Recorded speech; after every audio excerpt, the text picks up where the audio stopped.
Even with franchising, I think LCS would have looked really bad this year if not for one thing: NA Academy. I personally believe NA Academy saved the entirety of NA LCS, and watch the rest of the video to find out why. Let's go far back. Let's go into Season 3, right after Faker and the legendary SKT team won World Championships. That's when Andy retired and we had our very first big European import, Bjergsen, coming into TSM. And after that, it opened the doors for all kinds of imports to come over, mainly from Europe and Korea. But since then, NA has been the most import-heavy region out of all the major regions. Nowadays, China and Europe have somewhat gone back to being more their natural players. Chinese teams have moved away from majority of the Korean imports. There are still few there, but they've learned to speak Chinese really well and they can communicate with all the Chinese players. And majority of China is now more Chinese players than every team having 2 Korean imports. Also, the same thing for Europe. There's very few teams in Europe that have 2 Korean players, and majority of them have gone back to using more and more European players. So there's only one big region left that's still using massive amount of Koreans and Europeans, and that's North America. So why is North America so import heavy, and why did we choose not to develop North American players? Well, the answer comes from wanting short-term success.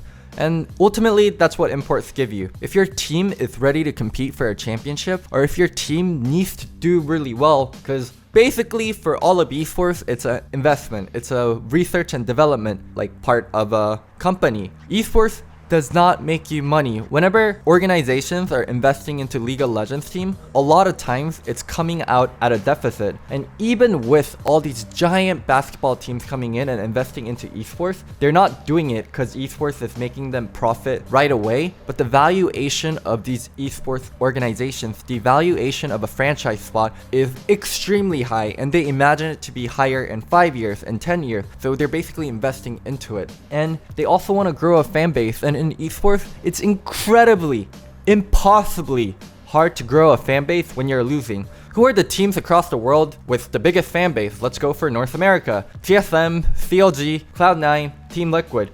What do all these teams have in common? Winning. You know, for the longest time, Curse/Team Liquid was a joke of a team in North America. Regardless of the amount of money invested, their fanbase just didn't grow, and it was very stagnant compared to C9, CLG, and TSM. It's really this year where they won 2 back-to-back championships, they've really flourished.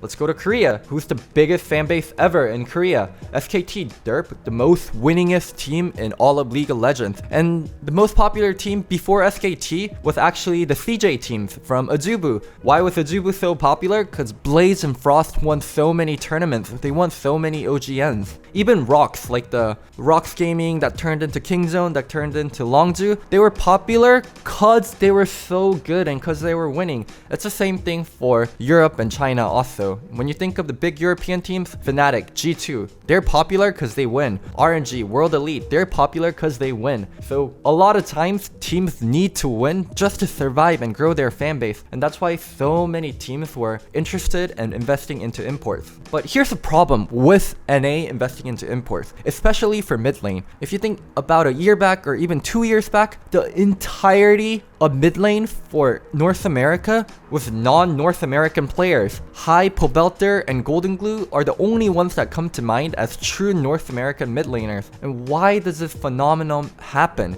It's because mid lane is the single most impactful role in all of League of Legends, and by importing in mid lane, your team can get incredibly strong. It's like a shortcut. But this is the effect that it's had. You import mid laners from other regions such as Europe and Korea. So in turn, you don't give and grant chances for your North American mid laners to grow and actually compete and learn and get coached. So they get sent. I mean, they don't have anywhere to go, so they don't get picked up. And that's why North American mid lane has been so weak. It's been this repeating cycle of North American mid lane is bad, so let's import. We're importing, so we're not growing North American mid lane talent, so let's import again. And this negative cycle has gone on for such a long time. And that's pretty much the whole basis of importing. Cause North America chose to import so heavily for short-term success, they never ever grew homegrown North American talent. And it was incredibly hard for homegrown North American talent to get a chance. So challenger scene, which is supposed to be the breeding ground breakdown of North American talent was not that at all. It was actually the one place in League of Legends where it was profitable to have a really good League of Legends team. So this is what happened. Teams would invest into challenger teams with veteran LCS players or import. I mean, I ran a challenger team for about a year, so I know exactly how it goes down. To essentially get into LCS and sell the spot, or have that spot and keep that spot for themselves, which was worth up to from $1 million to $2 million. So instead of growing players in North American challenger scene, people started investing and getting imports for North American challenger scene. So all these natural North American players had nowhere to go.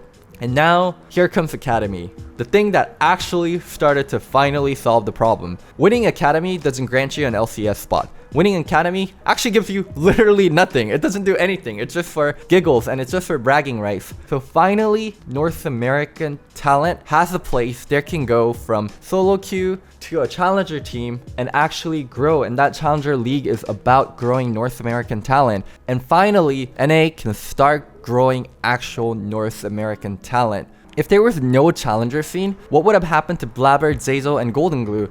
Golden Glue couldn't make it onto an LCS roster, so he would either have to go back to Korea to grind, or go to Brazil or something, or go to Turkey. And same thing for Zazel and Blabber. These are solo cube / challenger players that didn't make it onto an LCS team. Cause there was a challenger academy league, they could actually go there and grow instead of having to just solo queue all day and get coached and get nurtured by an organization who has real investment and real equity in these players wanting to get better and wanting to become better players. So without Academy, North America would have been stuck in this negative cycle of consistently importing and not growing their own players. And I think it's gonna start to slowly change. We're gonna see more and more North American rookie talent grow, find places on LCS teams, and start slowly pushing the imports out, which is negative and positive on its own, but it actually gives future for North American League of Legends team and North American scene as a general. There's no way North America can catch up to Korea or China or even Europe without having a solid basis of rookies and new players to pull from.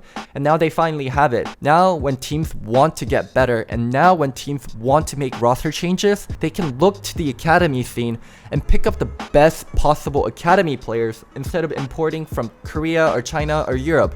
I don't think it's a surprise at all that Europe has been consistently stronger than North America and have been able to create better and better mid lane players, because Europe chooses not to import mid lane. So European teams, when they need a new mid lane, when Fnatic needed a new mid lane, they didn't go out and get a Korean mid laner. They took a chance on Caps, and Caps got a chance to finally grow and show his talent. And North American teams are gonna start doing that more and more so. So there you have it. This is why North America got saved by Academy League. The entirety of franchise got saved by these solo queue players finally getting a chance. This is actually the true, real first step of the gap closing. North America investing into actual North American talent. Thank you guys once again so much for watching the video, and thank you Pro Guys for editing it to perfection as always. Please subscribe, like, and comment on the video. And also, one last thing, you know what's coming. I'm not crazy, I'm just Loco. Later guys, peace!